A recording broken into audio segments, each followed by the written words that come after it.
সবাইকে আসসালামু আলাইকুম। আজ আপনাদের রোদে দেওয়া ঝামেলা ছাড়াই কাঁচা আমের টক ঝাল মিষ্টি আচার বানিয়ে দেখাবো। এই আচার একবার বানিয়ে সারা বছর সংরক্ষণ করতে পারবেন। আশা করি আমার আজকের রেসিপি আপনাদের ভালো লাগবে। কথা না বাড়িয়ে চলুন জেনে নিই খুবই মজার কাঁচা আমের টক ঝাল মিষ্টি আচার বানানোর প্রস্তুত প্রণালী। আমের আচার বানানোর জন্য এখানে আমি ১ কিলো আম খোসাসহ কেটে নিয়েছি। খোসাটা আমি এভাবে কেচে নিয়েছি। এতে ভিতর পর্যন্ত মসলাটা যাবে, আচারটা খেতে অনেক ভালো লাগবে। কিছু আমের টুকরো আমি লম্বা করে কেটেছি, কিছু এরকম চারকোনা করে কেটেছি। আপনি আপনার পছন্দ মতো যেকোনোভাবে আমের টুকরোগুলো কেটে নিতে পারবেন। আর কেটে নেওয়ার আগে অবশ্যই আমগুলোকে ধুয়ে পানিটা শুকিয়ে নিবেন। আপনি চাইলে আমগুলোকে কেটে ২-৩ ঘন্টা রোদে দিয়ে পানিটা শুকিয়ে নিতে পারেন। আজকে আমি রোদে দেওয়া ঝামেলা ছাড়াই আমের আচারটা বানাবো। এবার আচারের জন্য একটা মসলা বানাবো। সেজন্য নিয়ে নিচ্ছি ১ টেবিল চামচ থেকে একটু কম কালো সরিষা। সাদা সরিষা ব্যবহার করলে আপনি এখানে ১ টেবিল চামচ ব্যবহার করবেন। নিয়ে নিচ্ছি ১ টেবিল চামচ পরিমাণ পাঁচ ফোড়ন। এবার নিয়ে নিচ্ছি শুকনা মরিচ ৪-৫ টা। আপনি ঝাল বেশি পছন্দ করলে এখানে মরিচের পরিমাণটা বাড়িয়ে দিতে পারবেন।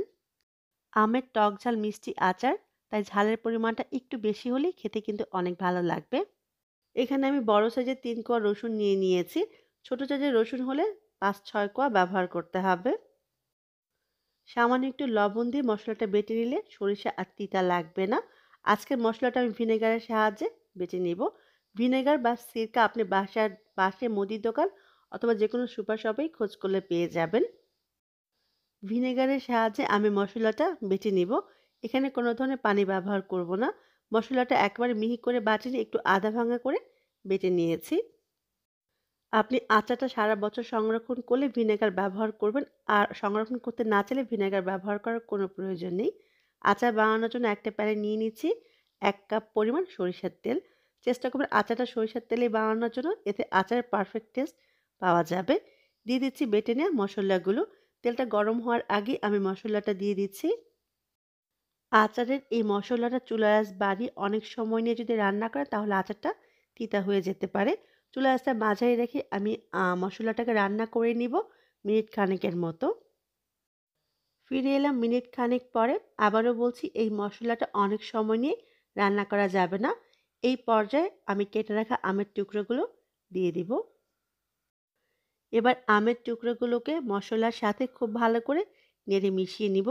এই পর্যায়ে কিন্তু চুলার আঁচটা মাঝারি থাকবে। দিয়ে দিচ্ছি স্বাদ অনুযায়ী লবণ। লবণটা বুঝে ব্যবহার করবেন, কারণ মশলা বাটার সময় কিন্তু খানিকটা লবণ ব্যবহার করেছিলাম। হলুদের গুঁড়া দিয়ে দিব হাফ চা চামচ পরিমাণ সুন্দর একটা কালারের জন্য। লাল মরিচের গুঁড়া দিয়ে দিচ্ছি হাফ চা চামচ পরিমাণ।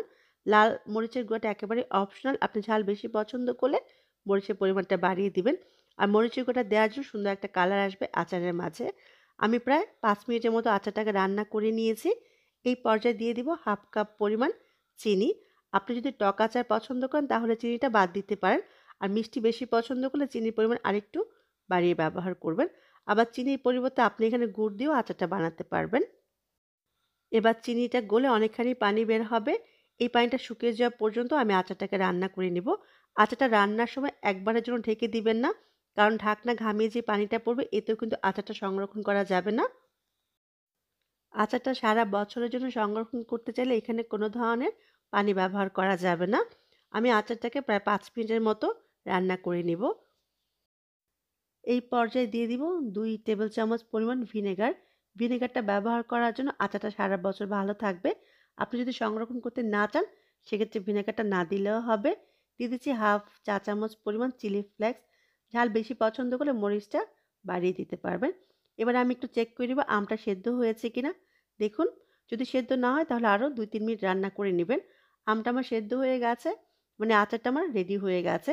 যখনই আচারটা একেবারে রেডি হয়ে যাবে, মানে চুলা বন্ধ করার আগ মুহূর্তে এখানে ভাজা পাঁচফোড়নের গুঁড়া দিয়ে দিব হাফ চা চামচ পরিমাণ। পাঁচফোড়নের গুঁড়া দেওয়ার পরে খুব বেশি রান্না করা যাবে না, তাহলে পাঁচফোড়নের ফ্লেভারটা চলে যাবে। খুব ভালো করে নেড়ে মিশিয়ে আমি চুলাটা বন্ধ করে দিব। আমার আচারটা রেডি হয়ে গিয়েছে, এবার চুলাটা বন্ধ করে দিব। আচারটা কি করে সংরক্ষণ করব সেটাও একটু পরে জানিয়ে দিচ্ছি। অপেক্ষা করব আচারটা ঠান্ডা হওয়া পর্যন্ত। ফিরে এলাম আচারটা ঠান্ডা হওয়ার পরে। এবারে আমি আচারটা সংরক্ষণ করব। আচার সংরক্ষণ করার জন্য এখানে প্লাস্টিকের বয়াম ব্যবহার করা যাবে না। কাঁচের বয়াম ব্যবহার করতে হবে। আর বয়ামটা অবশ্যই শুকিয়ে নিতে হবে। কোনো ধরনের পানি যাতে না থাকে সেটা খেয়াল রাখতে হবে। আচারটা বয়ামে নেয়ার পরে খেয়াল রাখতে হবে আচারটা যেন তেলে ডুবানো থাকে। যদি আচারে তেলের পরিমাণ কম হয়ে যায় তাহলে একটু সরিষার তেল গরম করে নরমাল তাপমাত্রায় এনে তারপরে আচারে দিয়ে দিবেন। আচারে কোনো ধরনের ভিজা চামচ বা ভিজা হাত ব্যবহার করা যাবে না। আচারটা বানানোর পর খেতে যতটা ভালো লাগবে এটা ৭ থেকে ৮ দিন পরে এর আসল টেস্ট পাওয়া যাবে। আচার মাঝে, মাঝে রোদ দিতে পারলে ভালো, না দিতে পারলেও সারা বছর ভালো থাকবে। আজকের জন্য আল্লাহ হাফিজ।